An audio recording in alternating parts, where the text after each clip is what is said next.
राजा सिंह जो बयान गुस्ताखे रसूल का जो बयान दिया, आप कह रहे हो ओवैसी का रिश्तेदार है, मानो की आवाज उठाते हैं ओवैसी? कहाँ उठाते हैं? कहाँ नहीं उठाते, ये बताइए। सदन में उठाते हैं, सड़क पे उठाते हैं। क्या होता है उठाए तो? आपसे लोग सवाल लगातार कर रहे हैं कि आप खुद दाढ़ी टोपी वाले हैं। सिंह जो बयान गुस्ताखे रसूल का जो बयान दिया, आप कह रहे हो ओवैसी का रिश्तेदार है। मैं रिश्तेदार नहीं कहा, मैं तो राजा सिंह को फेसबुक के ऊपर आके गालियां देता हूँ। जब वो ओवैसी के बारे में बोलता है तो मुझे भी गुस्सा आता है, मैं आके उसका जवाब देता हूँ। ओवैसी नहीं देता उसका जवाब, मैं देता हूँ। तो आप कह दें कि रिश्तेदारी है? रिश्तेदारी नहीं है, सियासी पलाव है ये। राजा सिंह बाकी रहे।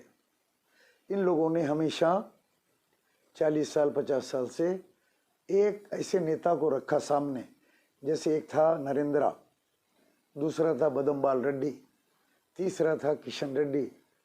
ऐसे कोई ना कोई एक हिंदुत्व लीडर को मुसलमानों के खिलाफ में रखा है, पाला है उसको, ताकि इनकी राजनीति चलती रहे। चाचा, जिस तरह से आपकी वीडियो काफी वायरल हो रही, कहा जा रहा है कि आप जो है दाढ़ी टोपी वाले असदुद्दीन ओवैसी पर पूरा इल्जाम लगा रहे हैं, पूरे मुसलमान आपसे सवाल कर रहे हैं कि इतने ईमानदार नेता जो मुसलमानों के लिए आवाज उठाता है, उस पे आप ऐसे सवाल कर रहे हैं कि वो भाजपा से मिला हुआ, टी राजा से मिला हुआ है। क्या दाढ़ी टोपी पहनने वाला बेईमान नहीं हो सकता? दाढ़ी टोपी मैं भी पहना हुआ हूँ, तो क्या सर्टिफिकेट है दाढ़ी टोपी पहनने का कि मैं ईमानदार हूँ? अरे मुसलमानों की आवाज उठाते हैं ओवैसी। कहाँ उठाते हैं? कहाँ नहीं उठाते, ये बताइए। सदन में उठाते हैं, सड़क पे उठाते हैं। क्या होता है उठाए तो? उसका रिजल्ट बताएं मुझे अब। कोई तो है ना कि जो आवाज उठाए, बाकी और कोई नेता भाई आवाज को लेके क्या करेंगे? आवाज तो ऑटो वाला भी चिल्लाता है, मौज की बंडी वाला भी चिल्लाता है, आवाज लगाता है। वो पान बेचने वाला भी आवाज लगाता है, आओ पान खाओ चाय पियो। तो सदन में बोलते हैं ना, सरकार सुनती है उनकी बात को। सुन के कोई एक एग्जाम्पल मुझे बताइए, सरकार ने उनकी बात को सुन के उस बिल को रोक दिया है, आप बताइए मुझे।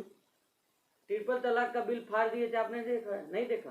हाँ देखा ना। हाँ। और उनका जो बीआरएस का जो अलायंस है केसीआर के साथ, वो उसकी तायद करा ना, उसको सपोर्ट किया बिल को, आर्टिकल 370 के ऊपर। ये गड़बड़ कर रहे हैं पार्लियामेंट में, फिर इनका जो नक्टा मामू बोल रहे हैं वो तायद कर रहा है। अरे तो वो ईमानदार है ना, दूसरा क्या है, उससे थोड़ी आप किसी को जज करेंगे। आप एक बेईमान के साथ आपकी दोस्ती है, आप बोल रहे हैं कि आपका शौहर खराब है, मैं बीवी नेक हूँ, कैसा होता है सर? आप मियाँ बीवी है दोनों, केसीआर आपके मर्द है, केसीआर की बीवी है, बीवी गड़बड़ कर रही है, तमाशा, और शौहर उधर साथ दे रहा है मोदी को। 10 साल से ये तमाशा हो रहा है, जोरो मर्द का, अलायंस का है। वो कह रहे हैं कि कुछ भी हो जाए बीजेपी से हम कहीं नहीं मिलेंगे। अगर इतना ही डाउट है आपको तो मक्का मदीना चलिए, आप हम हमारे लिए बद्दुआ करिए, हम आमीन बोलेंगे, जाइएगा आप। जरूरी नहीं है। आपके वालिद जो है कुरान सर पे उठा के मैं बाबरी मस्जिद का सौदा नहीं किया बोले थे। आप मक्के मदीने में भी खड़े के बोल सकते हैं कि जो है मैं बीजेपी से जो है अलायंस नहीं किया।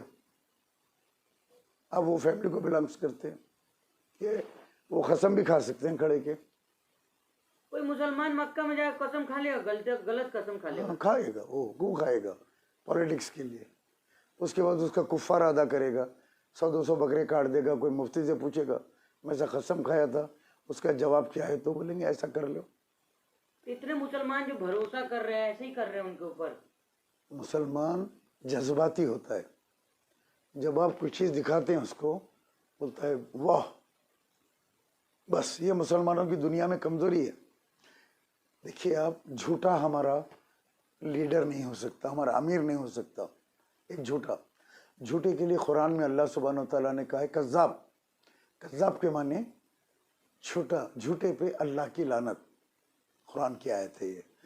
अब ये इतना झूठ बोलते हैं असदुद्दीन ओवैसी, तो मैं इसे मुसलमान ही कैसा मानूं?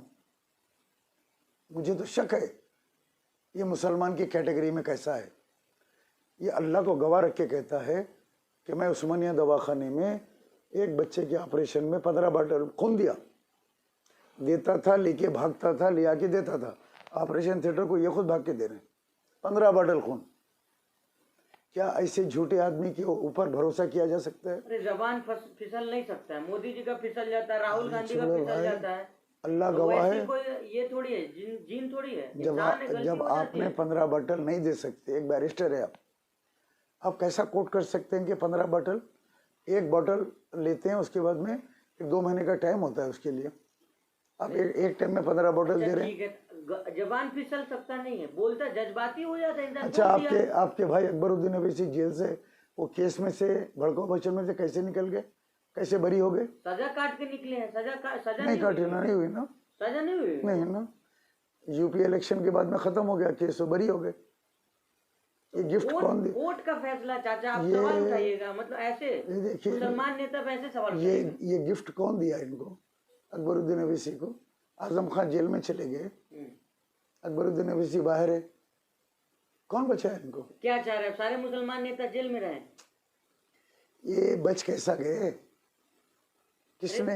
निर्दोष थे, बच गए, कोर्ट फैसला करेगा ना। नहीं, कोर्ट का फैसला, इसके अंदर एक सियासी एंगल भी होता है, और वो सियासी एंगल यूपी इलेक्शन के बाद कोर्ट का फैसला आया जिसमें अकबरुद्दीन अवैसी को फ्री कर दिया गया, और ये gift from Yogi Adityanath and Amit Shah to Asaduddin Owaisi. Yogi Adityanath की बात कर रहे, उत्तर प्रदेश में जाकर ललकारते हैं असदुद्दीन ओवैसी, योगी आदित्यनाथ को चैलेंज करते हैं। तो जाके योगी आदित्यनाथ के खिलाफ लड़े या मुस्लिम एरिया में लड़े? 100 सीटों पर लड़े चुनाव, सारे एरिया में लड़े। बीजेपी से लड़े या मुस्लिम एरिया में लड़े? बीजेपी भी चुनाव लड़ रही थी वहां पे, सब जगह। बीजेपी तो लड़ रही थी, ये किन क्षेत्रों में लड़े?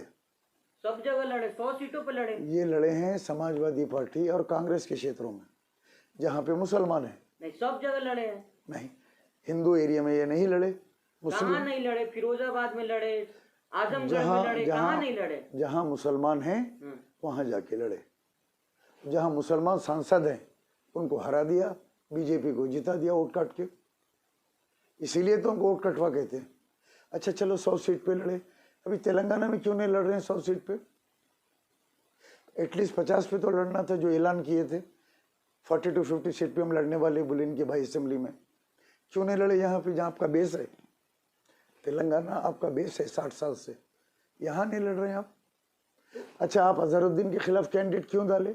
लास्ट टाइम नहीं लड़े आप वो सीट। अरे तो राजनीतिक पार्टी है, वो तो अपनी मर्जी से चुनाव लड़ेंगे ना, कहाँ नहीं लड़ना, कहाँ वो पूछ के थोड़ी किसी से लड़ेंगे। सीएम केसीआर ने ऐलान किया कि एमआईएम के साथ हमारा 7 सीट पे अलायंस हुआ है, 7 सीट, जो 7 MLA है वो 7 सीट पे। उसके बाद में बीआरएस के 2 कैंडिडेट को जिताने के लिए 2 कैंडिडेट को 2 एरिया में डाला गया एमआईएम के, वहाँ मुस्लिम वोट कट करेंगे तो टीआरएस वाला निकलेगा। इसीलिए अजहरुद्दीन के खिलाफ जाके एक उम्मीदवार को खड़ा किया ताकि बीआरएस का कैंडिडेट वहाँ पे तीसरी मर्तबा जीत जाए।